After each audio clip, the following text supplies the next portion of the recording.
So, for more than 30 years now, one group has been on a relentless mission to get the US government to finally come clean about what it knows about UFOs, or as we call them now, UAPs.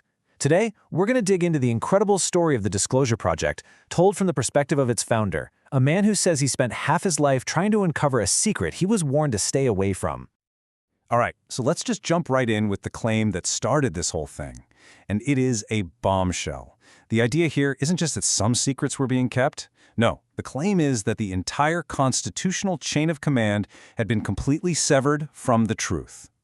So what we're doing here is really following the story from their point of view. This is their account of a decades-long battle to expose what they call an illegal, secret government, one that's operating totally outside the Constitution and holding on to the biggest secrets in human history.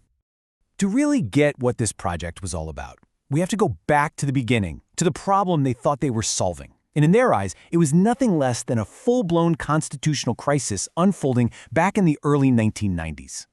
Here's the absolute heart of the problem they saw. The highest, most powerful people in the government. I mean, we're talking about the President of the United States, the Director of the CIA, the very people you would assume are in the know, were asking questions about UAPs and getting completely stonewalled. They were firewalled off from the information. And this quote? Wow, it just says it all, doesn't it? According to the source, this wasn't some simple bureaucratic mix-up. This was a former president giving a direct warning to the current sitting president of the United States. Stop digging. The message couldn't have been clearer. This topic is off limits, even to you. So, what do you do when the official government seems to be completely powerless? Well, the project kicked off a long campaign to force the issue. First, they tried it in private, behind closed doors, and then, well, they went public.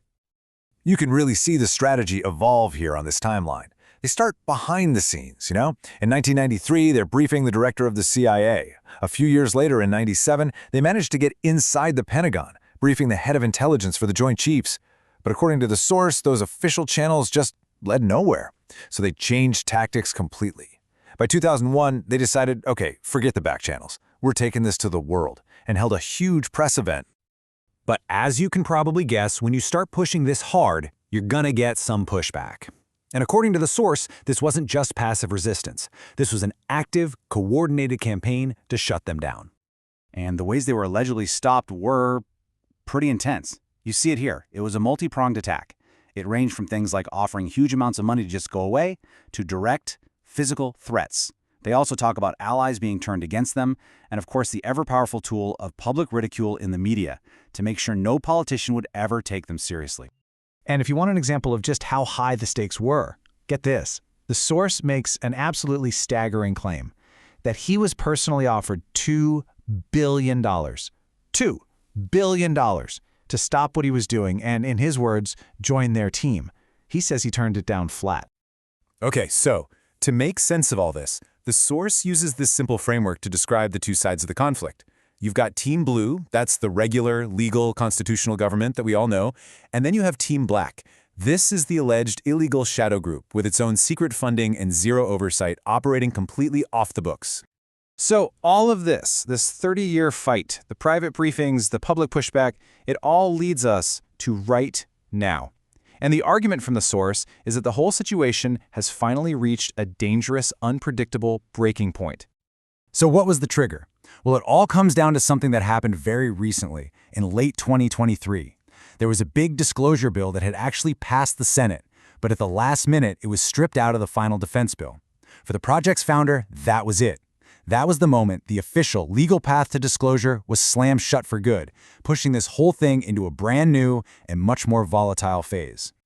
So, with the political route seemingly dead, the source lays out three possible ways this could all end now, and they get progressively more wild. First, you have a kind of internal cleanup job, a sanctioned military raid on these illegal projects to seize everything. The second one is what's called catastrophic disclosure, and it's exactly what it sounds like. Insiders who are just fed up with the secrecy decide to dump everything, videos, documents, all of it, straight onto the internet for everyone to see. And then there's the third scenario, and this is by far the most extreme. The idea that extraterrestrial civilizations themselves might be forced to step in because our own advanced weapon tech has become an existential threat. And that brings us to the final, critical question here.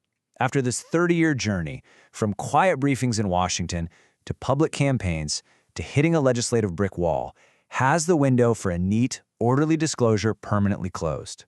According to this account, the secret has just gotten too big to hold, and one way or another, it's about to come out.